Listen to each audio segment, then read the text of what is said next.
Hello students, we have completed our chapter number 3 valuation of goodwill and chapter number 4 reconstruction of partnership.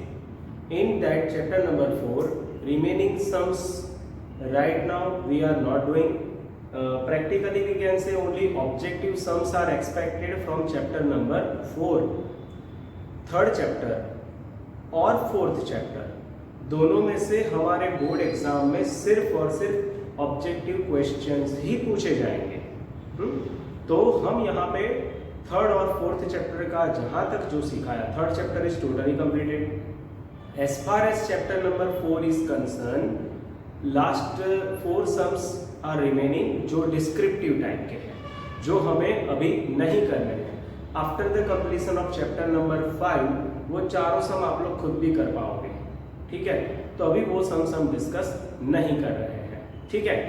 तो हमारे पहले 2 chapters बाकी है, chapter number 1 partnership account and chapter number 2 partnership final account. दोनों chapter में से सबसे पहले सेकेंड चैप्टर पे जा रहे हैं, फाइनल अकाउंट ऑफ पार्टनरशिप, ठीक है। Boys girls, each and everybody supposed to concentrate here. Be careful. This chapter is very most important for us in our board exam, because one question of 11 marks will be asked from this chapter. आपका board का जो paper होगा 12th commerce का हमारा, वो board के question paper में last second question जो होगा वो इसी चैप्टर में से पूछा जाएगा, पार्टनरशिप फाइनल अकाउंट में से। One sum of 11 marks, okay. एक क्वेश्चन 11 मार्क्स के लिए पूछा जाएगा, तो हमें वो यहाँ पे डिस्कस करना है, ठीक है। तो पहले इसमें इंपॉर्टेंट क्या है, क्या डिस्कस हमें करना है, मेन चीज क्या है। सो सबसे पहले मेन चीज आती है हमारी ये चैप्टर में फॉर्मेट। फॉर्मेट मीन्स टेबल्स, जो हम 11th कॉमर्स में देख चुके थे। Table of trading account, table of profit and loss account, table of balance sheet. So 3 format we have to discuss here, correct? So let's we discuss one by one each and every.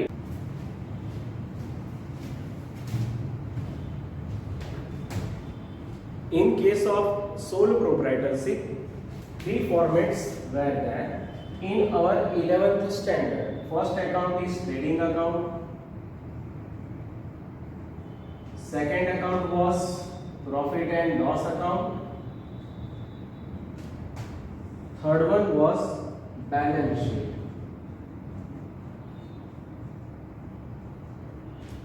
These 3 formats we were prepared in our 11th commerce. जहां तक हमारी 11th commerce की बात है, हम ये 3 format बनाया करते थे। पहला फॉर्मेट हमारा होता था trading account.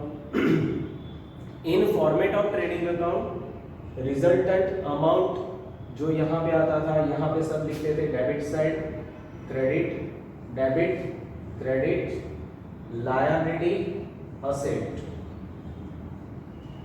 Debit credit, debit credit, but in balance sheet credit debit. Credit means liability, debit means asset, but in case of balance sheet we cannot write credit and debit.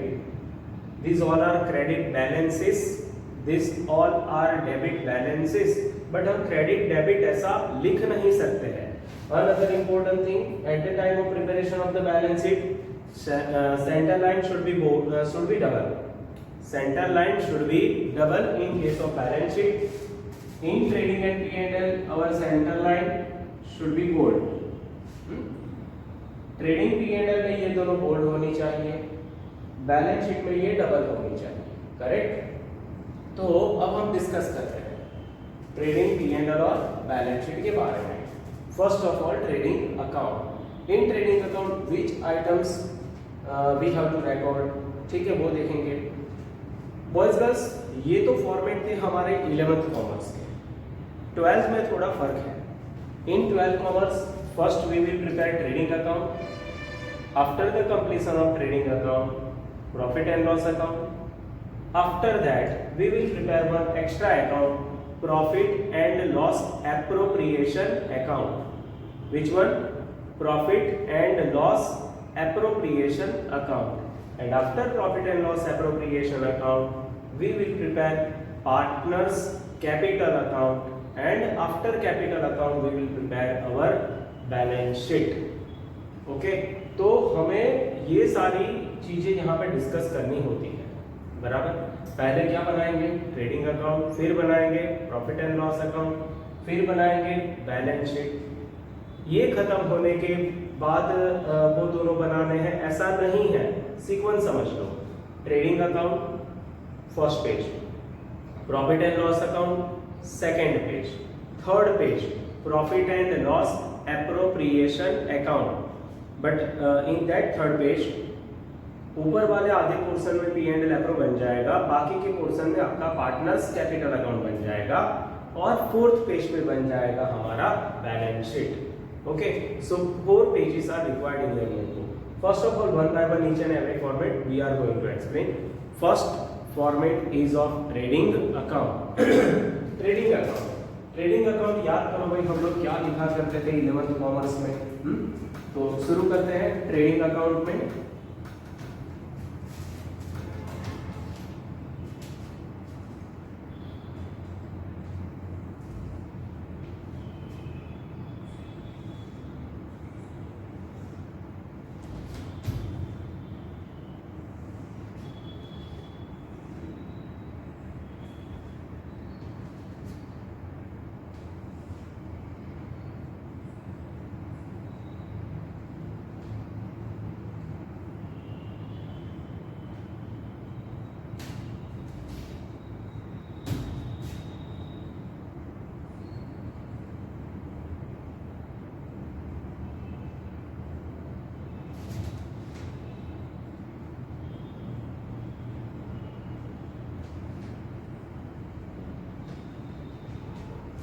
This is the format of trading account. Title should be trading account of partnership firm of, for example, A and B are partners.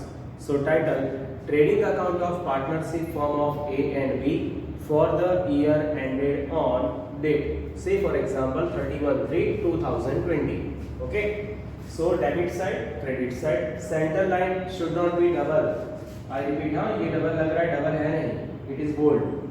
Centre line should be bold line, double नहीं होनी चाहिए, ये bold होनी चाहिए। ठीक है, चलिए शुरू करते हैं। Debit side, first one two opening stock, correct. Next one two purchase, minus purchase return. I repeat, first one two opening stock, direct amount will be in outer column, to purchase minus purchase return, and from that amount goods gone by anyway,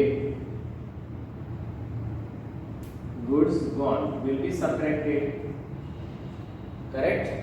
Next one, to expense on goods purchased,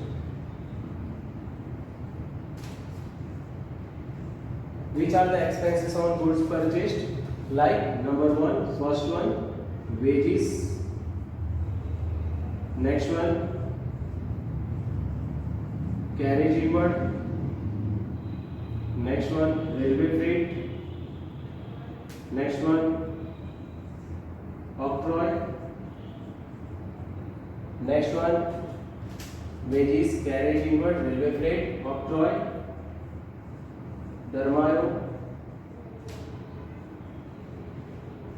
महाजन लागू, तोलाई। Okay, so different expenses are there on the goods purchase, including first one wages, wages जो हम पे करते हैं goods खरीदने के ऊपर। Next one carriage inward, carriage inward, we are purchasing goods and we are bringing that goods from one place to another place। जैसे हम होलसेलर के पास से गुड्स खरीदते हैं, suppose our partnership firm is retailer, हमारी पार्टनरशिप फर्म का व्यापार retailer का है, तो हम गुड्स खरीदेंगे कहाँ से? या तो हम होलसेलर के पास से खरीदेंगे या तो हम मैन्युफैक्चरर के पास से। तो उधर से जो गुड्स खरीद के लाने पड़ेंगे ना, तो वो खरीद के लाएंगे तब हमें जो भाड़ा देना पड़ेगा, फेयर देना पड़ेगा। हाँ, so that fare is known as carriage inward. उसका दूसरा नाम कैरेज इनवर्ड भी बोल सकते हैं, कार्टेज। क्या बोल सकते हैं भाई, इसी का दूसरा नाम है carriage inward, is also known as cartage और कैरेज। ओके, रेलवे फ्रेट, अगर हम गुड्स मंगवा रहे हैं थ्रू रेलवे, गुड्स ट्रेन जो होता है, तो उसका जो किराया देना पड़ता है, it is called railway freight. Next one is octroi. Octroi, our goods we are purchasing from wholesaler और फ्रॉम मैन्युफैक्चरर, तो वो जो गुड्स आएंगे ना, तो ये ऑक्ट्रॉय गवर्नमेंट का टैक्स है। एक्चुअली इट इज एबॉलिश्ड, ये निकल गया। In present scenario octroi is not there, only one tax is there, one nation one tax, which one? GST, correct? but फिर भी हमारे कोर्स में है। so octroi is one kind of the tax collected by government on goods purchased। जो goods हम खरीदेंगे उसके ऊपर हमें ये octroi देना पड़ता था। octroi नाका होते हैं, जकात नाका नहीं बोलते हैं हम लोग, एड्रेस लिखते हैं घर का तो छानी जकात नाका, सो लाइक दिस, तो वो जकात नाका होते थे, जकात, ठीक है। ये ऑक्ट्रॉय जो है ये बहुत पहले से, सालों से चल रही थी। This octroi is the gift of British government. Octroi पहले से चलता है, तो वो ऑक्ट्रॉय यानी जकात जो बोलते हैं वो हमारे कोर्स में है अभी भी। तो ऑक्ट्रॉय दिया होगा तो हम ट्रेडिंग अकाउंट डेबिट लिखेंगे। नेक्स्ट वन, दरमायो। दरमायो जो होता है वो, दरमायो is another name of wages. Wages का ही दूसरा नाम दरमायो है, करेक्ट। Next one is महाजन लागो। महाजन लागो is also one kind of the tax on goods purchase. Next one, तोलाई। तोलाई is the weighing charges. तोलाई means what? Weighing charges। हम कभी कभी हमारे जो गुड्स खरीदते हैं ना बॉयज गर्ल्स, तो थ्रू हमारे गुड्स जो आते हैं वो थ्रू सी वॉयज आते हैं। सी वॉयज यानी हमारे गुड्स हमने मंगवाए शिपिंग कंपनी थ्रू आते हैं, शिप में हमारे गुड्स आते हैं। तो जब शिप में हमारे गुड्स आएंगे ना, तो वो गुड्स जहाँ पे हम उतारेंगे, बराबर, पोर्ट होता है ना, सी पोर्ट, तो उधर पोर्ट चार्जेस देने पड़ते हैं, बराबर, वो भी अभी आगे समझाएंगे। लेकिन वो गुड्स हम लाते हैं तो उसको तोलना है कि हमने जो क्वांटिटी में मंगवाए थे क्या उसी क्वांटिटी में है goods, same bulk, same quality, तो वो चेक करना पड़ता है बिफोर टेकिंग डिलीवरी। तो हमने उधर डिलीवरी लेने से पहले वो गुड्स का तोल माप करवाया, भाई 1000 क्विंटल होने चाहिए है, 1000 क्विंटल चेक करो।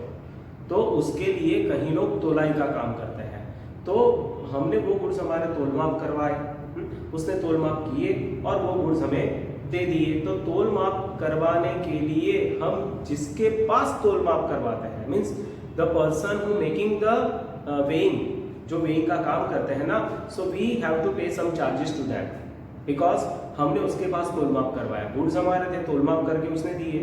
सो that charges is called as तोलाई। तोलाई is basically Gujarati terminology, the English name is weighing charges. Weighting नहीं, weighing, spelling actually WEIGHTING, but T is the silent, weighing charges. तो वो वेइंग चार्जेस होता है, तोलाई जो होता है, बराबर, वो हमें पे करना पड़ता है, करेक्ट। इट इज कॉल्ड तोलाई और weighing charges. Next one is dock charges और पोर्ट चार्जेस। डॉक और पोर्ट चार्जेस जो होते हैं ना बॉयज, वो हमें देने पड़ते हैं अगर हमारे गुड्स सी वॉयल से आ रहे हैं, थ्रू शिपिंग कंपनी आ रहे हैं, तो ऑक्ट्रॉय के साथ ही लिख देते हैं, ठीक है। ऑक्ट्रॉय के साथ डॉक चार्जेस और पोर्ट चार्जेस। डॉक चार्ज और पोर्ट चार्ज, TORT, इसी का दूसरा नाम है पोर्ट चार्ज। ऑक्ट्रॉय कब देना पड़ता है? अगर हमारे गुड्स जो है थ्रू रोड ट्रांसपोर्ट आते हैं, लोकल एरिया में एंटर होते हैं, जैसे अहमदाबाद में से बड़ौदा में एंटर होंगे तो भी हमें ऑक्ट्रॉय देनी पड़ती है, बट वो निकल गया। हाँ, ऑक्ट्रॉय। डॉक चार्जेस जो हमारे गुड्स अगर थ्रू सी वॉयज आते हैं, तो एक काम करते हैं, we can do one thing, इसको यहाँ पे ऐड कर देते हैं, सो इजी होगा। First is the wages, second one is the carriage inward, railway freight, octroi, dock charges or port charges,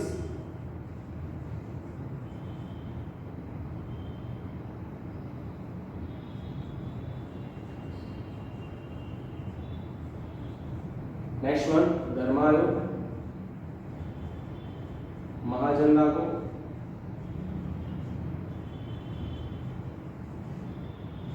तोलाई, English name is weighing charges. Next one is dock charges, port charges समझ में आ गया boys girls? किसको हम पे करते हैं? Shipping company जो होती है, थ्रू शिप हमारे गुड्स आ गए, हाँ हमारे गुड्स सी पोर्ट पे आ गए, पोर्ट पे आ गए तो पोर्ट पे हमें उतारने पड़ेंगे तो वो जिसका पोर्ट हम यूज करते हैं, गवर्नमेंट का पोर्ट है तो गवर्नमेंट अथॉरिटी को पैसे देने पड़ेंगे, कोई प्राइवेट कंपनी का पोर्ट है जैसे गुजरात में अडानी पोर्ट, तो उधर हम उतारेंगे तो उसके पोर्ट के चार्जेस हमें देने पड़ेंगे। तो ये सारे एक्सपेंस किसके ऊपर हो रहे हैं? एक्सपेंस ऑन गुड्स परचेज्ड, बराबर, जो गुड्स हम खरीदेंगे उसी के ऊपर ये सारे खर्च हो रहे हैं तो वो हमें देने पड़ते हैं, correct? Okay, so dock charges, धर्मालु is another name of wages, महाजन लागू is also one of the tax on goods purchase, तोलाई, तोल माप के लिए जो पैसे देने पड़ते हैं, वेइंग चार्जेस, हाँ, and last one is the demurrage. What is this? Demurrage. Demurrage क्या होता है? मान लीजिए हमारे गुड्स जो है वो हमने मंगवाए थे through railway, Vadodara railway station पर गुड्स ट्रेन आ चुकी है, हमें आज गुड्स लेने के लिए जाना है, but because of some unavoidable circumstances we are not able to take the delivery of the goods today. Okay, हम आज जाके उसकी डिलीवरी नहीं ले पा रहे हैं, नॉट एन इश्यू।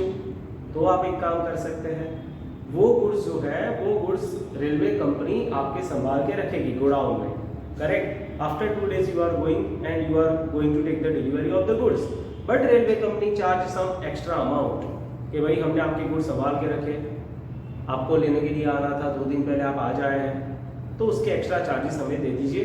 वो चार्जेस हमें जो देने पड़ते हैं वो ऑफिशियल होते हैं, वो चार्ज जो देने पड़ते हैं इज कॉल्ड डैमरेज। डैमरेज खाली रेलवे स्टेशन पे होता है ऐसा नहीं, पोर्ट पे हमारे गुड्स हैं तो पोर्ट अथॉरिटी संभाल के रखेगी तो उधर भी देने पड़ते हैं। कभी कभी गुड्स हम कार्गो थ्रू मंगवाते हैं, एयर कार्गो फ्लाइट, तो वो लोग भी संभाल के रखते हैं एयरपोर्ट पर, तो वो भी देने पड़ते हैं, it is called demurrage. So 1 2 3 4 5 6 7 8 9, okay. And 10th one जो कभी कभी पूछा जाएगा, इंपोर्ट ड्यूटी और एक्साइज ड्यूटी। इंपोर्ट ड्यूटी और excise duty, this is also tax on goods purchased. So boys girls, expense on goods purchased including number 1, first one is the wages। wages जो हम देते हैं, wages हम किसको देते हैं भाई? लेबरर्स जो होते हैं।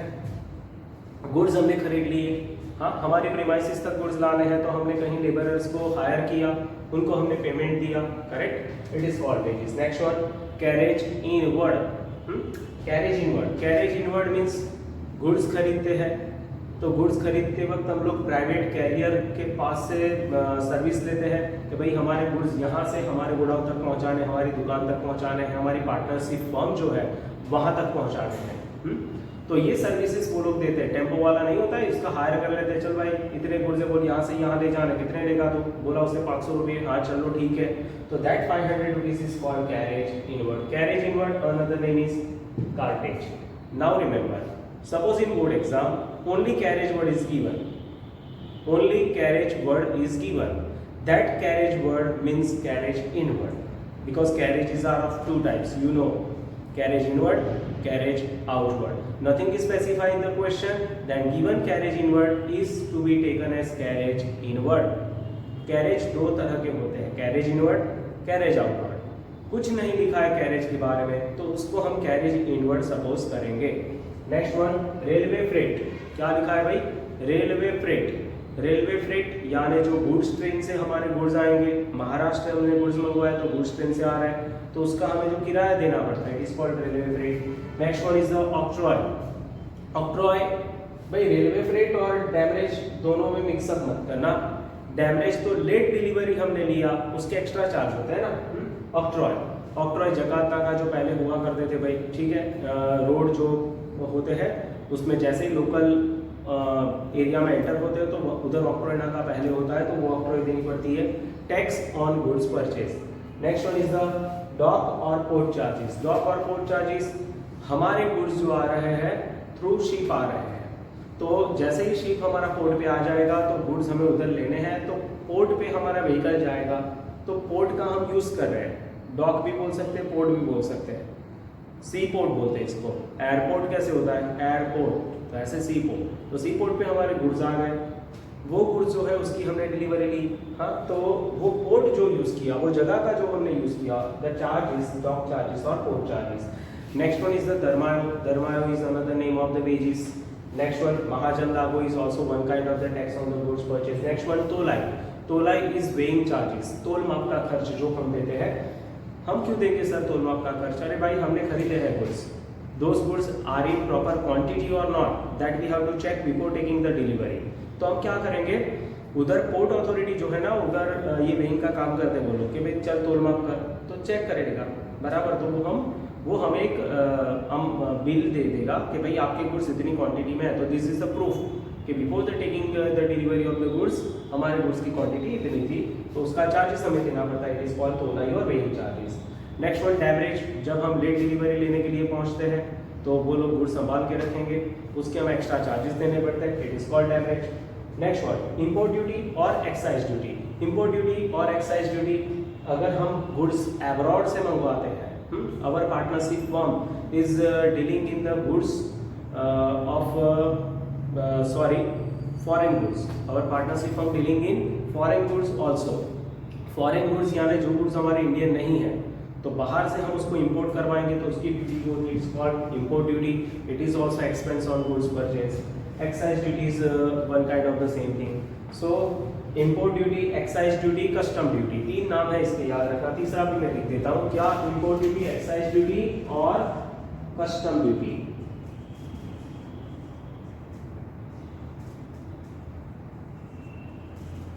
सो these all are expenses on goods purchase. Goods खरीदने के ऊपर ये सारे खर्च होते हैं भाई। और कुछ बाकी बचे? यस, दूसरे भी एक्सपेंसेस हैं जो गुड्स खरीदने के ऊपर होते हैं। Next one, sorry, two factory और मैन्युफैक्चरिंग एक्सपेंस।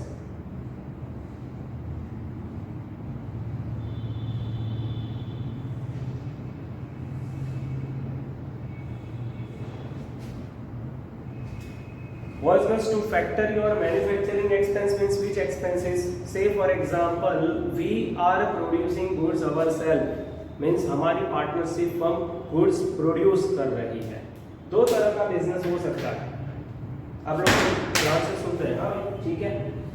हम दो तरह का बिजनेस कर सकते हैं। Either we can purchase finished goods from wholesaler, we will add our profit and we will sell goods to our customer. Our business is of retailer, ये एक बिजनेस। दूसरा ऐसा भी बिजनेस होता है जिसमें हम खुद गुड्स बनाएंगे। We are the manufacturer, we are the producer of the goods, we will produce the goods. तो प्रोड्यूस करेंगे ना तो हमारी फैक्ट्री होगी, तो तभी ये सारे एक्सपेंस आ सकते हैं। फैक्ट्री हमारी होगी तो means if our partnership firm having business और हैविंग मैन्युफैक्चरिंग एक्टिविटी और प्रोडक्शन एक्टिविटी, तो ये सारे खर्च आने का सवाल है, बाकी ये सारे खर्च नहीं आएंगे। ठीक है, तो इसमें कौन कौन से खर्च आ सकते हैं? तो सबसे पहले फैक्ट्री और manufacturing expenses including factory rent, next factory expense, factory expense including factory rent, factory light bill, factory telephone bill, factory repairing, factory से रिलेटेड जो भी होगा, डेप्रिसिएशन ऑन फैक्ट्री। अगर आपने फैक्ट्री लीज पे लिया है तो lease of factory. Okay, so including factory expense including number one, first one factory rent, वो तो लिख दिया। फैक्ट्री रेंट और फैक्ट्री लीज दोनों में से जो भी है। Next one lease return of, factory lease return of जो है वो। Factory expense including first one factory word नहीं लिख रहा हूं, चलेगा ना? हाँ, factory light bill, factory telephone bill, factory, repairing,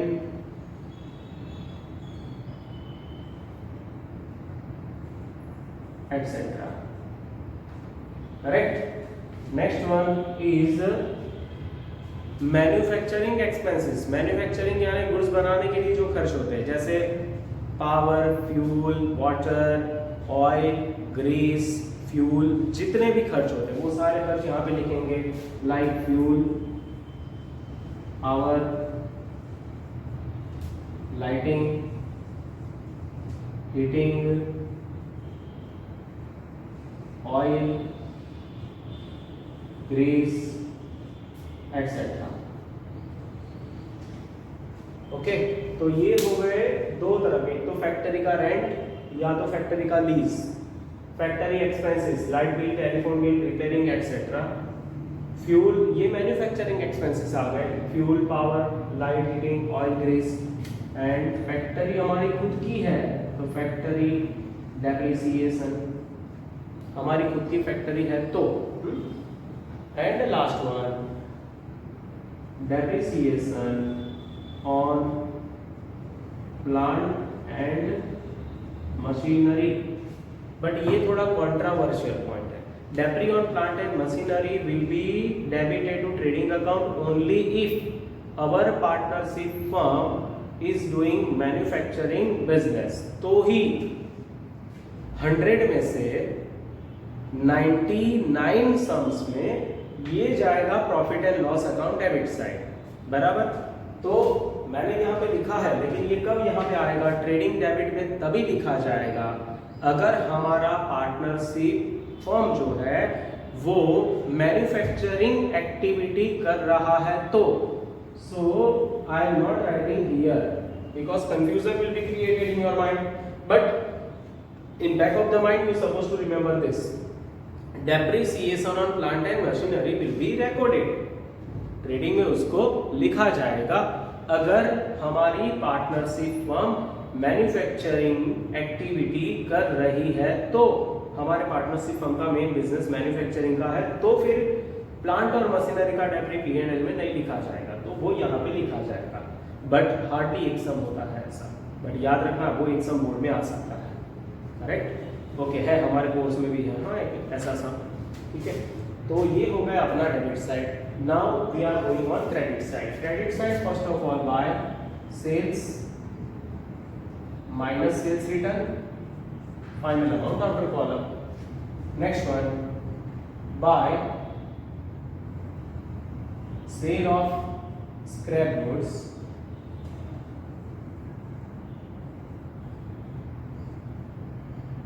next by closing stock. So boys girls, credit side over. First one, credit side by sales minus sales return. Sales return का दूसरा नाम है हाँ टेक्निकल थोड़ा, sales return. Return inward, carriage नहीं. बिके हुए goods वापिस आएंगे मतलब उसको रिटर्न इनवर्ड बोलते हैं. परचेज रिटर्न, खरीदी हुए गुड्स हमने लौटा दिए, रिटर्न आउटवर्ड. ठीक है, FI BCom में आता है, अभी 12th में चलेगा. तो sales minus sales return. Next one sale of scrap goods. Next one closing stock. Correct. फिर हम टोटल देखेंगे. डेबिट साइड पूरा है यहाँ से लेके यहाँ तक है debit. Now we are making summation. Suppose debit ये सब जो दिया था उसका भी हमने टोटल कर दिया, देख लिया, चेक कर दिया.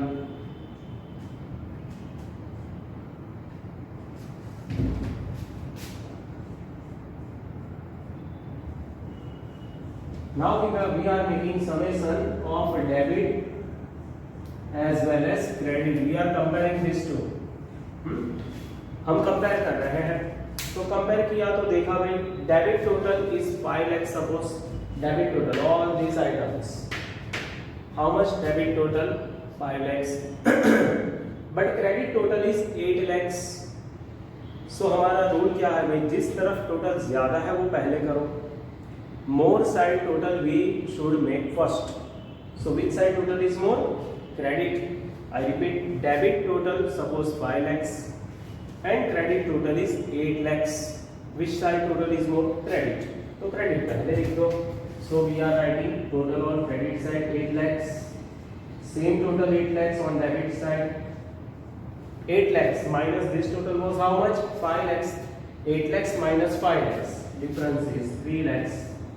That 3 lakhs is nothing but it is 2 gross profit carried forward transferred to profit and loss account. ऐसा पूरा लिखना पड़ेगा बोर्ड में. हाँ, this short form is valid. Okay, this one is also valid. हाँ, तो चलो पहले I repeat. At the time of preparation of the trading account, care must be taken debit side to opening stock to purchase minus purchase return minus goods gone. Goods gone by how many ways? 5 ways. याद है?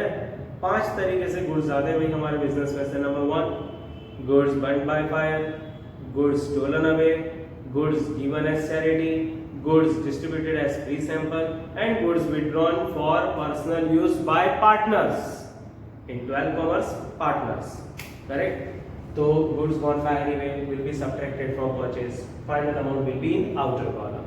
2 expenses on goods purchase. Which are the expenses on the goods purchase? Including number 1, first one is the wages, second is the carriage inward, another name is the cartage, next one is the railway freight, next one octroi, dock or boat charges, next is the dharmayo.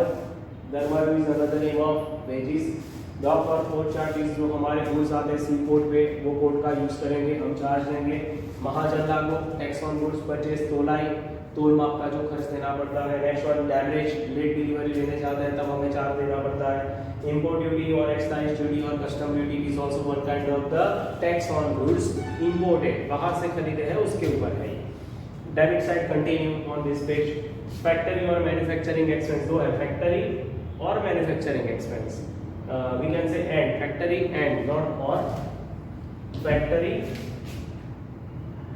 and manufacturing expenses including cost factory expense, factory rent or factory lease, return of factory expenses including light bill of the factory, telephone bill of the factory, repairing of factory etc. Fuel, power, light, heating, oil, grease etcetera, ये सब manufacturing से related है. Production करोगे ना तो production के लिए आपको फ्यूल चाहिए, मशीन बड़े बड़े चलाने के लिए फ्यूल चाहिए. पावर, लाइट से अगर चल रहे तो वो चाहिए. हाँ, लाइटिंग भी सेम. हीटिंग, कभी कभी हीटिंग मशीन्स भी चाहिए. ऑयल, ग्रीस एक्सेट्रा जो यूज होते हैं. Next factory depreciation. क्या लिखा है भाई? Factory depreciation. फैक्टरी का डेप्रिसिएशन होगा तो वो ट्रेडिंग अकाउंट में डेबिट साइड लिखा जाएगा. ये सब कब आएगा? अगर हमारी फर्म मैन्युफैक्चरिंग एक्टिविटी कर रही है तो, अदरवाइज नहीं.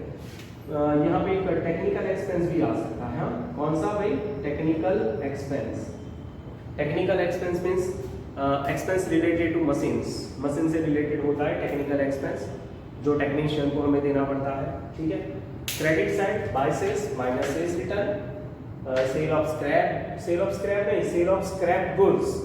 सेल ऑफ स्क्रैप तो वो तो कोई भी चीज का स्क्रैप हो सकता है. यहाँ पे स्क्रैप किसका है? गुड्स का स्क्रैप. गुड्स का कभी स्क्रैप हाँ होता है. गुड्स एकदम खराब हो गए, ठीक है, मान लीजिए पानी आ गया था फैक्ट्री में, तो गुड्स जो थे एकदम बेकार हो गए, स्क्रैप जैसे हो गए, रॉ मटेरियल. तो रॉ मटेरियल हमने सस्ते में बेच दिया, एकदम सस्ते में, स्क्रैप के भाव में बेच दिया. तो ये sale of scrap goods and closing stock. सिर्फ सेल ऑफ स्क्रैप दिया है तो P and L credit. Only sale of scrap is given, profit and loss account credit side. But sale of scrap of goods is given, trading account credit side, closing stock. Now we are making summation. Here credit side total is more 8 lakhs. So put the same total on both the side. 8 minus debit total 5 lakhs. So difference is 3 lakhs. It is gross profit carried forward, transfer to profit and loss account. Correct? तो बात समझने वाली ये है, यहाँ पे सारे जो अकाउंट हमने देखे ना, सारे अकाउंट गुड्स से रिलेटेड है. All accounts are related to goods. Okay.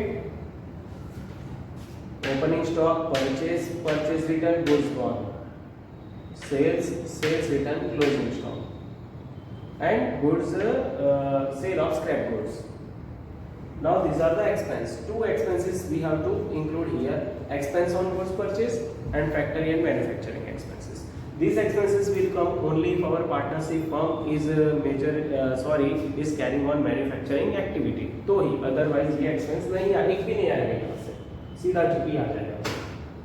चलिए अब उल्टा है, डेबिट टोटल इज मोर, तो put the same total on credit side difference यहाँ पे आ जाएगा, it is called credit side difference आ जाएगा ना, it is called gross loss carried forward transfer to profit and loss account. तो ये आ गया अपना gross profit carried forward transfer to P&L account. इसके बाद बनेगा अपना profit and loss account.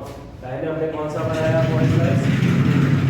Trading account, ये है अपना ट्रेडिंग अकाउंट। ट्रेडिंग खत्म होने के बाद बनेगा अपना प्रॉफिट एंड लॉस अकाउंट।